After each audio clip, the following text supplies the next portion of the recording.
Okay, I'm starting out in the trench experience. There's Doug right there. There's Veronica and Kea. And so we're gonna walk through the trench experience and imagine what it's like in the trenches here.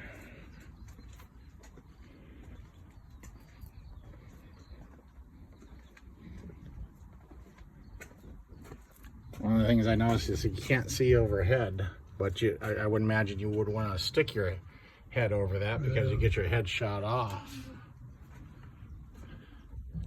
And notice all the sandbags.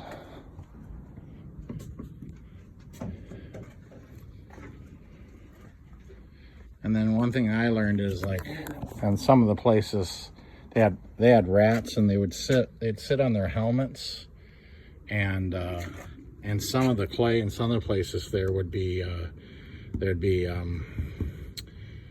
lice that would get on their skin. And so living down here, parts of it would really smell. Turret. That's cool. Oh yeah, look at that. You got a little turret to be able to see out, climb up, stick your head through.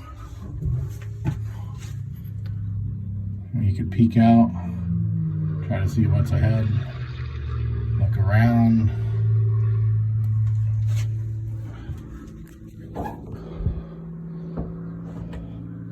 Definitely you don't want to be exposed.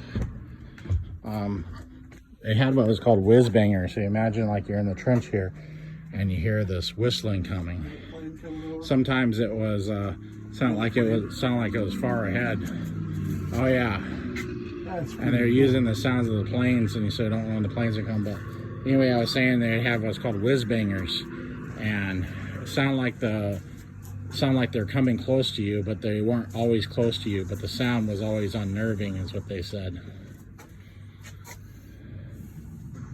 They would sleep in here. Here's an example where they'd dig out a space, and they would sleep inside.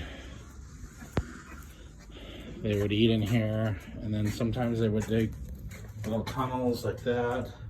When they stay in those tunnels, you know, they were dirty and stinky and hot and humid in the summer.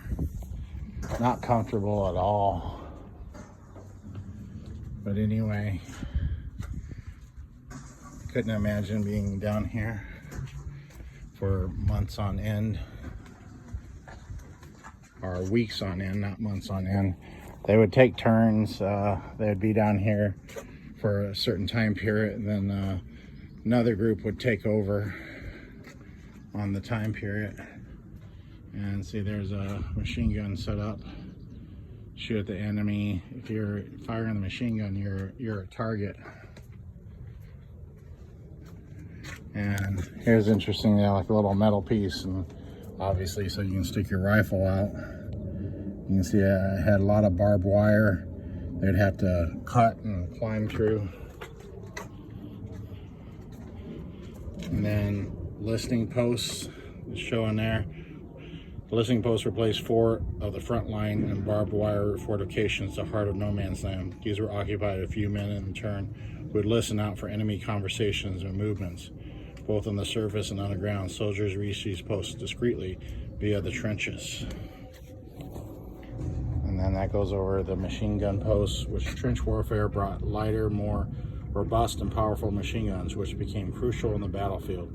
In combination with barbed wire, the machine guns created a wall of fire that would break infantry assaults. During the offensives, machine guns moved with infantry and supported their progression.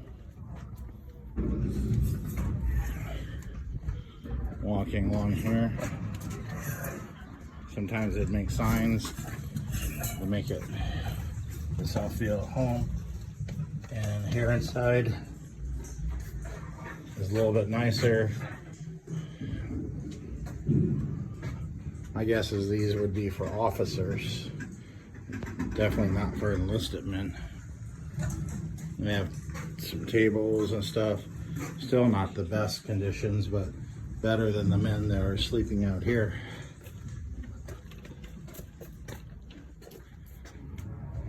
And you have the Red Cross aid posts were positioned as close as possible to the front line to provide swift treatment to the wounded. The injured were assembled there for evacuation by stretcher and bearers to the dressing station. Aid posts were often the last thing seriously wounded soldier would see, or else the first stage of evacuation to the rear and a life far from front for those who could be transported. There's an example inside what a French aid station would look like.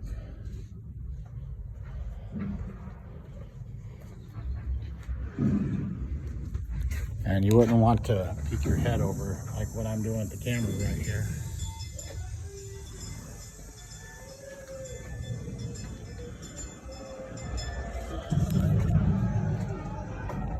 Walking around latrines, managing human waste was a sanitary problem in confined spaces. In this use, soldiers would use shell craters or abandoned trenches as latrines.